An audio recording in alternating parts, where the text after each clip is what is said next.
My brother stood up on a stage in front of 400 people from the Arizona real estate industry and announced that our father was no longer competent to run the company his own two hands had built. What he didn't know was that the elder law attorney sitting 3 tables back from the stage had already filed the paperwork. An hour earlier, that would end his entire plan before the dessert course even came out. But to understand how we got to that ballroom, I need to take you back almost 2 years, to a much quieter, much scarier room. A hospital room. My name is Rachel Doyle. I'm 34, I live in Scottsdale, Arizona.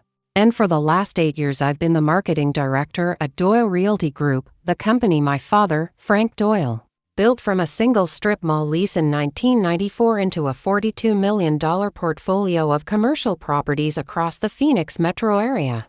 30 properties. A staff of 19. My dad used to say he built it one handshake at a time, and honestly, that's about the most accurate description of him you could ever get. My dad started out as a leasing agent for someone else's shopping center. Back before I was even born, making maybe $31,000 a year and driving a used Ford Ranger with a cracked windshield he never bothered fixing because, in his words, cracks don't leak rent. He saved for 6 years. Took out a small business loan nobody thought a leasing agent should qualify for, and bought his first property outright at 29 years old. A rundown strip center in Mesa that most people in the business considered a bad bet. He filled it with tenants nobody else wanted to take a chance on. A Vietnamese bakery, a struggling tax prep office, a nail salon run by 2 sisters straight out of cosmetology school. And somehow, within 4 years, that center was fully leased and profitable. That's the story I grew up hearing at every single family dinner. And it's the reason I never once doubted, growing up, that this business was really, truly his. There's a specific memory I still think about from when I was maybe 10 years old. My dad took me to that same Mesa Strip Center on a Saturday, like he did most weekends, just to walk the property and say hello to tenants. The bakery owner, an older woman named Mrs. Pham, gave me a free almond cookie every single time, without fail. My dad never once let her comp anything for him. You don't take free rent from your own tenants, he told me once, dead serious, like it was a law of physics. Even a cookie's rent if you let it become a habit. I didn't understand what he meant at 10. I understand it completely now. I have one sibling, my brother Mark, 2 years older than me. Growing up, Mark was always the one groomed to take over the business, in that old-fashioned, unspoken way some families still do things. Not because he was better at it, just because he was the son. I didn't resent it as a kid. I actually loved the marketing side of the business, the branding, the client relationships, the parts Mark found boring.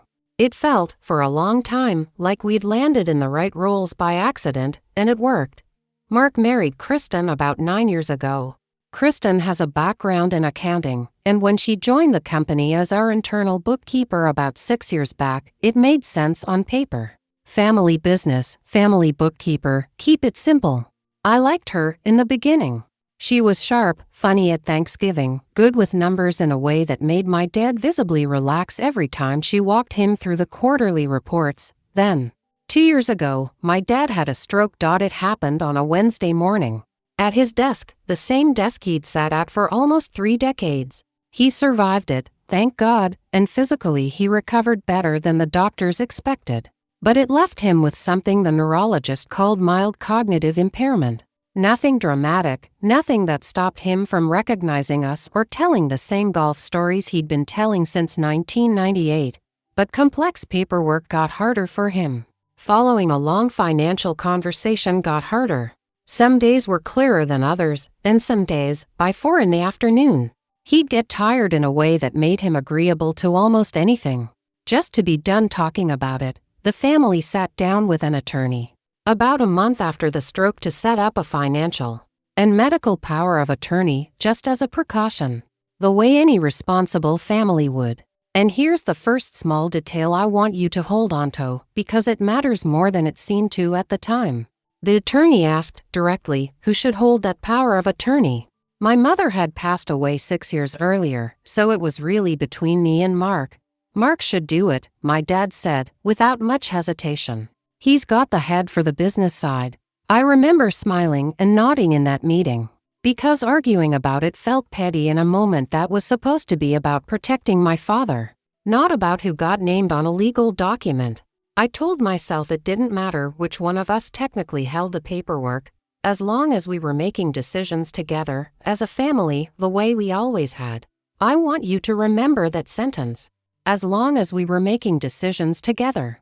Because that's exactly the part that quietly stopped being true, one small meeting at a time, over the next years. For the first several months, everything actually seemed fine. Mark handled the bigger financial decisions, Kristen handled the books. I kept running marketing and client relationships. And my dad came into the office 3 or 4 days a week. Slower than before, but still frank, still cracking jokes with the maintenance crew. Still asking me how the Ainsworth Plaza leasing was going every single time he saw me. Sometimes twice in the same conversation. The first thing that felt off happened about a year in. When one of our longtime tenants, a family who ran a bakery out of one of our smaller strip centers in Chandler, mentioned to me, almost in passing, that they'd gotten a notice about a change in property management contact. Not from me. Not from my dad. From a name I didn't recognize at all. Some new management company, the bakery owner told me. Ironwood Dessert Holdings.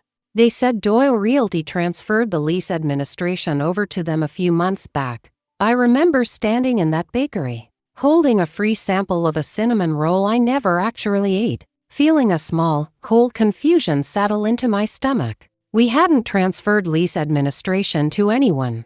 As far as I knew, every property in that portfolio was still managed in-house, the way it had been for 30 years.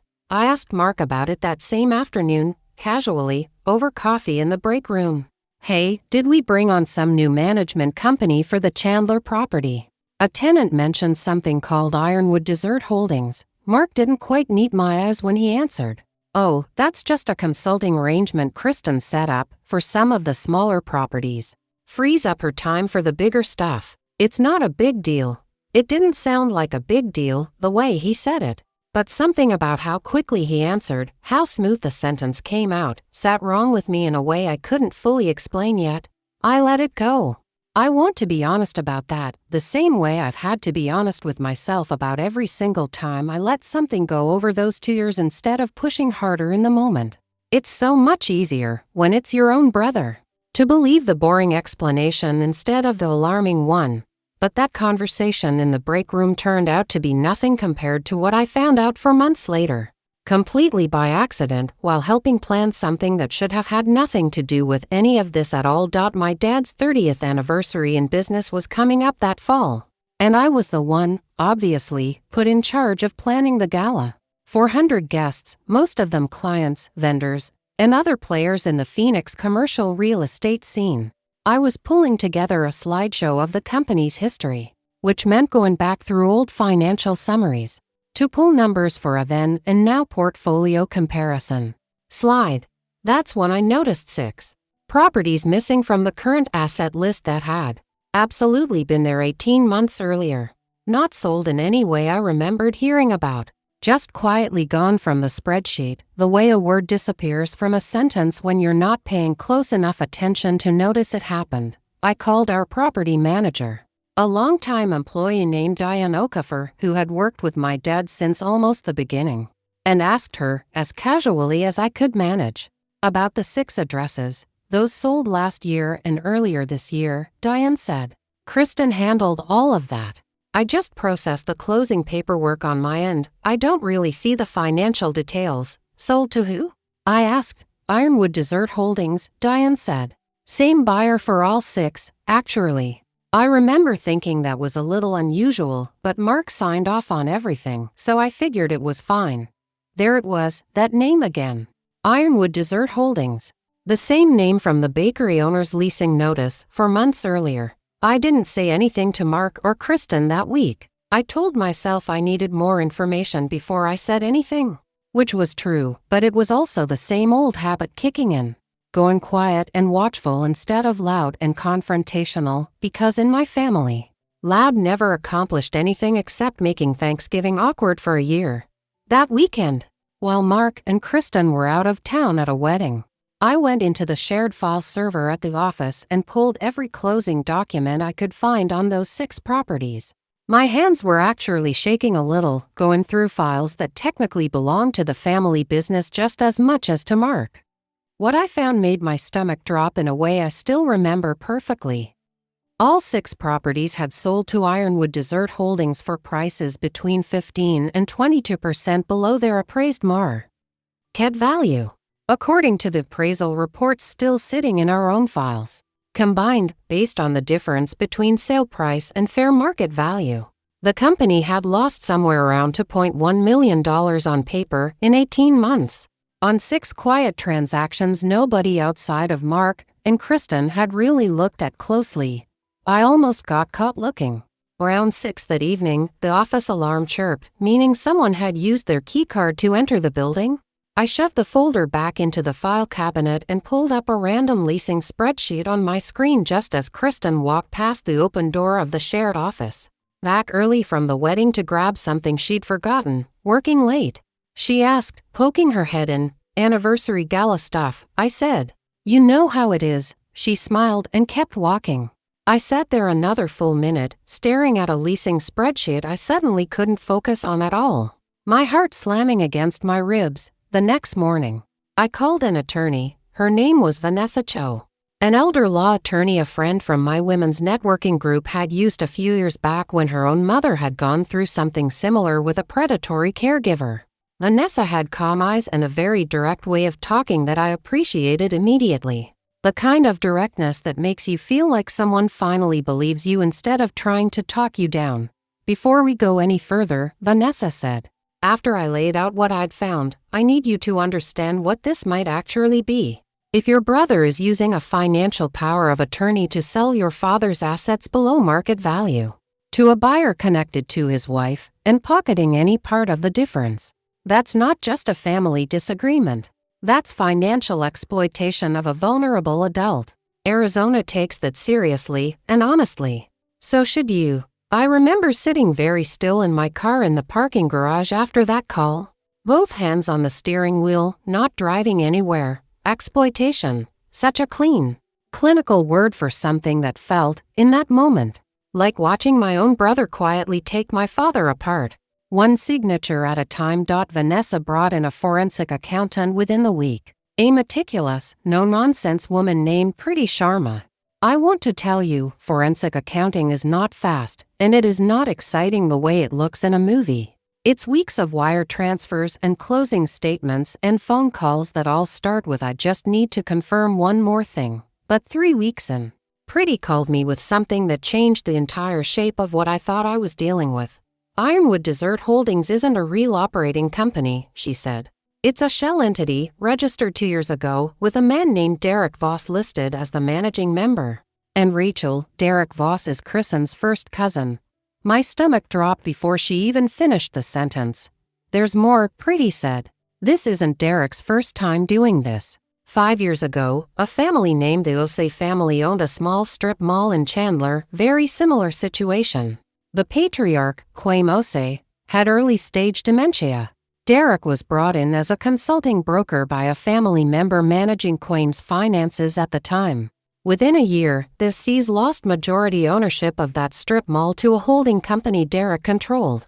They settled quietly. No lawsuit ever got filed publicly. I sat with the phone against my ear for a long moment, thinking about a family in Chandler I'd never met, who had apparently already lived through some version of exactly what was happening to my own father. That was the moment this stopped feeling like a family falling apart over money, and started feeling like something much colder. A pattern, a method. A man who had done this before, and had simply found, in my brother and sister-in-law, his second willing partnership. I didn't confront Mark yet. Vanessa was firm on that point. We need airtight documentation and, honestly, a formal capacity evaluation of your father from a neutral doctor, someone with no connection to your brother's side of this, before you say a word. She told me, the moment they know you're looking, anything still movable gets moved, and any remaining paperwork gets very hard to find, so I kept showing up to the office. I kept smiling at Kristen in the break room. I kept sitting across from my brother at family dinners. half listening to him talk about the anniversary gala coming up, knowing things about our father's finances that he had no idea I knew. It's an exhausting kind of performance. Smiling at someone while you're quietly building a case against them behind their back. I don't recommend it. I also don't know how else I would have made it through those 2 months without doing exactly that. About 5 weeks into the investigation, something happened that scared me more than any spreadsheet had. I took my dad to lunch one Saturday. Just the two of us, something I tried to do every couple of weeks since the stroke. Halfway through his club sandwich, completely out of nowhere, he said, "You know, your brother had me sign some papers last week. Big stack of them." I don't remember all of what they were for, honestly. Something about the Chandler properties, I think. Mark said it was routine. "Do you remember what time of day that was, Dad?" I asked, trying to keep my voice light. "Evening," he said. "After dinner." I was pretty tired that night, actually. I felt something cold settle over me, sitting in that sunny cafe booth. Evening, after dinner. When he was tired. I already knew, from 2 years of watching him, that evenings were when his fog rolled in the thickest, when he was the most agreeable, the least likely to ask a follow-up question about anything put in front of him. I asked Pretty about it that same week, and she confirmed what I was already starting to suspect. Nearly every major document tied to the Ironwood sales had been signed in the evening, according to the notary timestamps. Not because that was simply when everyone happened to be free. Because that was when my father was easiest to walk through a signature without him fully understanding what he was signing. I want to pause here, because a lot of you might be wondering why I didn't just confront Mark the moment I found out about the shell company. It's because quiet isn't weakness. Quiet is what you learn when loud has never once worked out in your favor. I had spent 2 years learning that the safest way to hold a suspicion in that family was to hold it silently until it became useful. About 10 days after I first pulled those closing documents, something happened that scared me more than any spreadsheet ever could. Derek Voss showed up at my house. Not the office. My actual house, a place he had absolutely no reason to have the address for, which meant Kristen had given it to him. He introduced himself at my door as a family friend. Just checking in, smiling in a way that didn't reach anywhere near his eyes.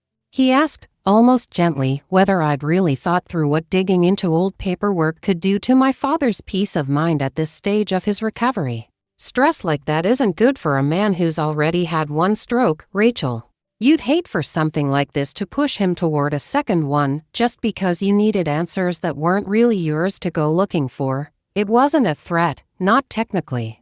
It was worse than a threat, because it was calm and reasonable sounding. Aimed directly at the one thing that family had always used against me, the fear that speaking up would cost my father more than staying quiet ever would. I didn't answer him.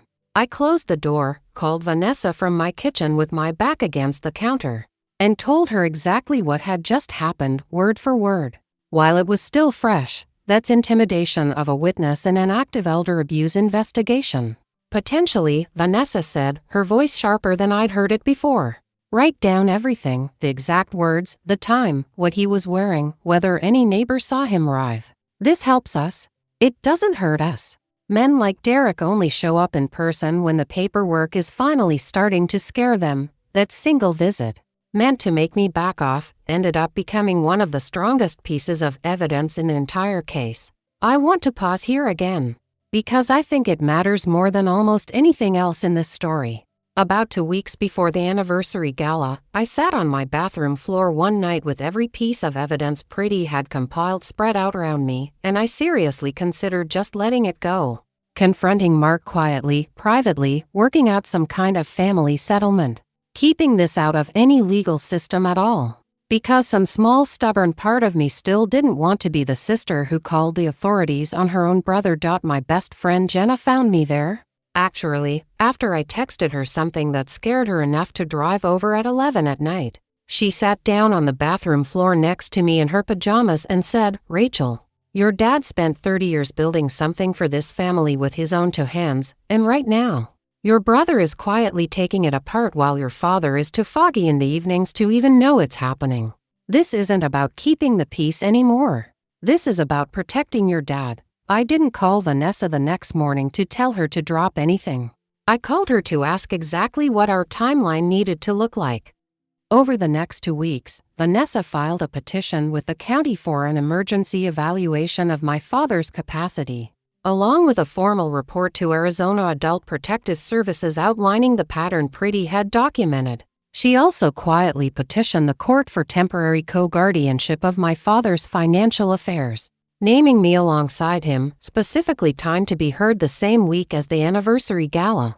Before Mark would have any reason to check the court calendar, I signed the sworn affidavit supporting all of it for days before the party, my hand shaking by the last page, the same way it probably shakes for anyone finally putting an entire quiet family betrayal into writing for a judge to read. I found out 3 days before the gala exactly why Mark had suddenly started acting strange around the house.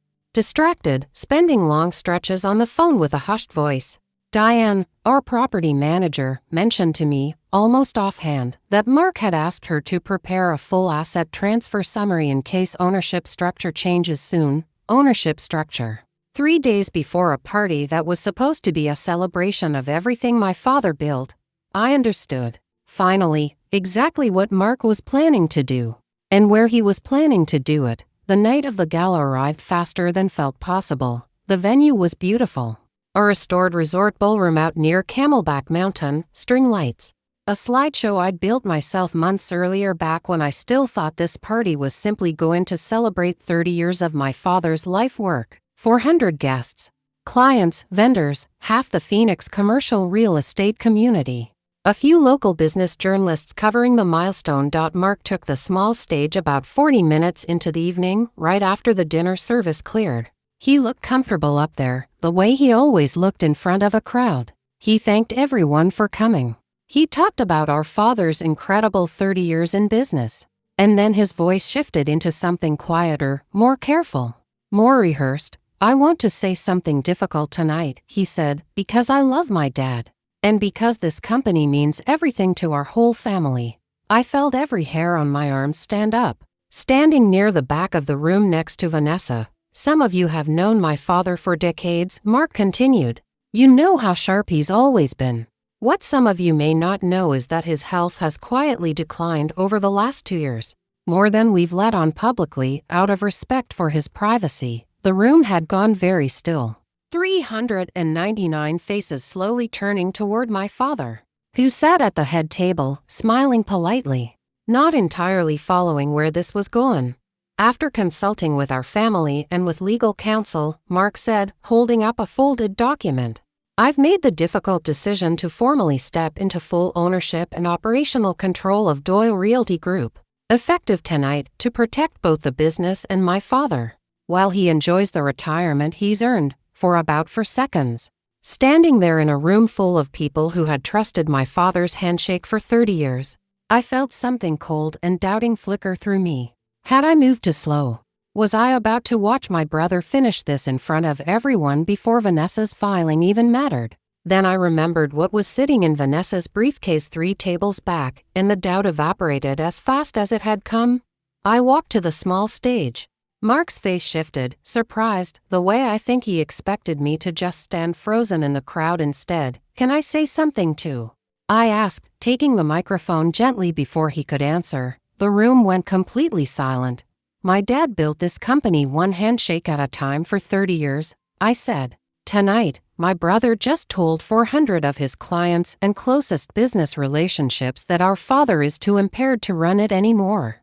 I think everyone in this room deserves to actually know how that decision got made. I let that sentence sit in the room for a second. So before anyone gets too comfortable with tonight's version of events, I said, I'd like to introduce someone. Vanessa, would you mind joining me? Vanessa Cho walked up from a table near the front, calm and unhurried, the way good attorneys always seem to move even in a room that's just quietly caught fire. She held a slim folder in one hand. 3 hours ago, Vanessa said, taking the microphone.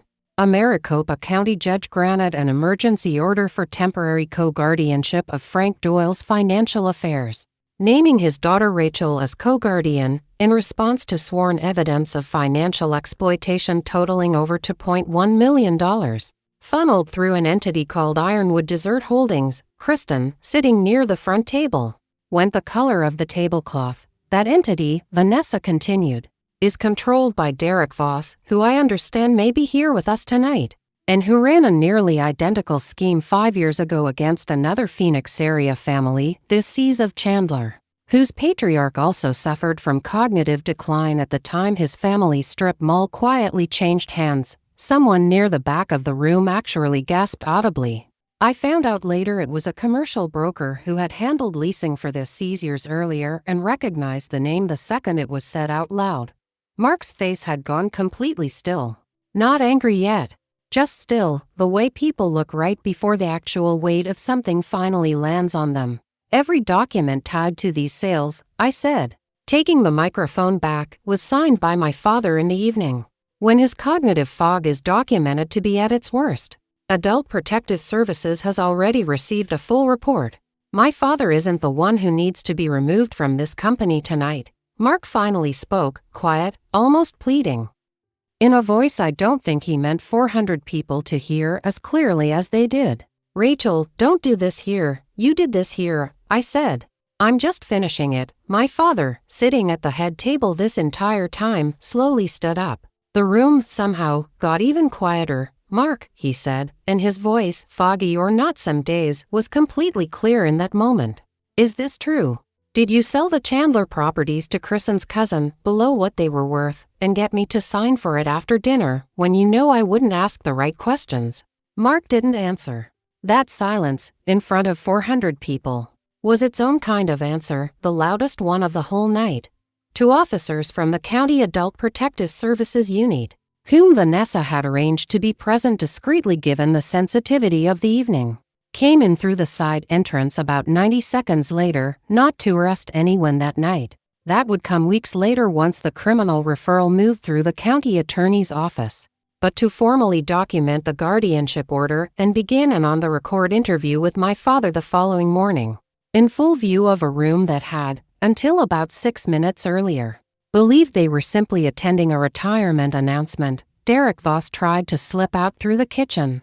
A catering supervisor, someone I'd worked with for years planning company events, physically blocked the swinging door with a rolling cart and said, loud enough for half the room to hear, "Sir, I think you should probably stay for this part." Kristen stood up from her table, her voice sharp even in the middle of the chaos. "You have no idea what you've just done to this family," she said. "I know exactly what I've done," I said.